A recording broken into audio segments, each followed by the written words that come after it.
আসসালামু আলাইকুম রহমতুল্লাহি ওবরকাতুহ।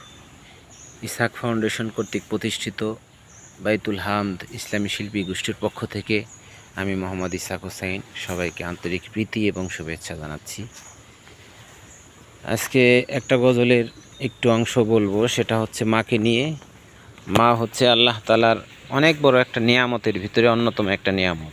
ছোট্ট একটি শব্দ মা, কিন্তু এটার দাম এত বেশি যে আমরা রাসূলুল্লাহ সাল্লাল্লাহু আলাইহি ওয়াসাল্লামের বাণী থেকে বুঝতে পারি যে তিনি বলেছেন, বিসমিল্লাহির রহমানির রহিম, আল জান্নাতু তাহতা উকদিমাল উম্মিহাত।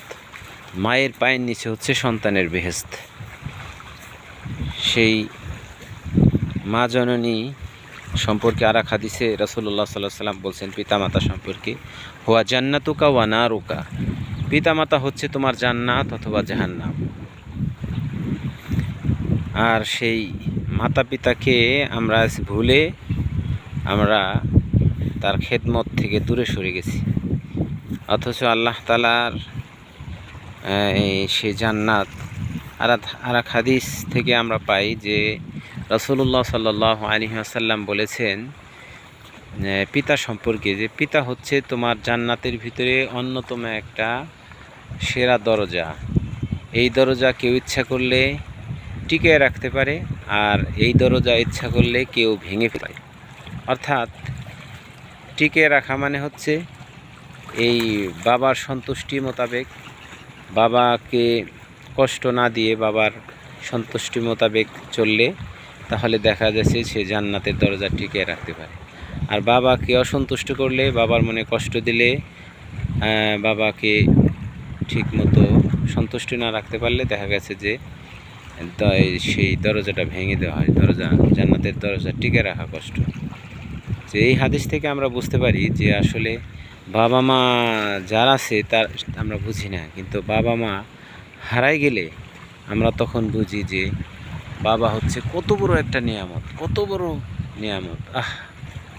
আজকে আমার মা জননী পৃথিবীতে নাই। আজকে আমরা ভাই বোনেরা বুঝতে পারি যে আমার মা কত বড় একটা নিয়ামত ছিলেন। আল্লাহ তাআলা তাকে জান্নাত নসিব করুন।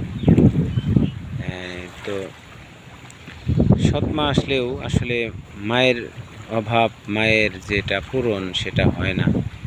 অনেক সৎ মা আছে যারা নিজের এই সংসারের সুন্দরের জন্য বা ভালোবাসার জন্য, সুন্দর সংসারের বরকতের জন্য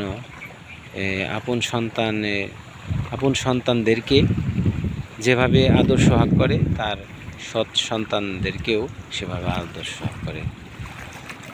যাই হোক, আসেন আমরা সবাই মা বাবার খেদমত করি। আমরা পৃথিবীর যেখানেই থাকি না কেন, অন্ততপক্ষে সময় পাইলেই মা বাবাকে একটু ফোন দিয়ে খোঁজ খবর নেই। দূরে কর্মস্থলে থাকার কারণে হয়তো বা মা বাবার কাছে আমরা যাইতে পারি না, তার পাশে বসতে পারি না, তার সাথে দুইটা কথা বলতে পারি না, তাকে ভালো কোনো উত্তম খাবার নিয়ে সামনে দিতে পারি না, ভালো পোশাক দিতে পারি না। কিন্তু মা বাবার আসলে ভালো খাবার পোশাক এটা আশা করে না। মা বাবা আসলে চায় যে আমার সন্তান আমার প্রতি একটু সহানুভূতি হোক, আমার সন্তান আমাকে একটু ডাকুক, সুন্দর মতো একটু ভালোবাসুক, এটাই মা বাবারা চায়।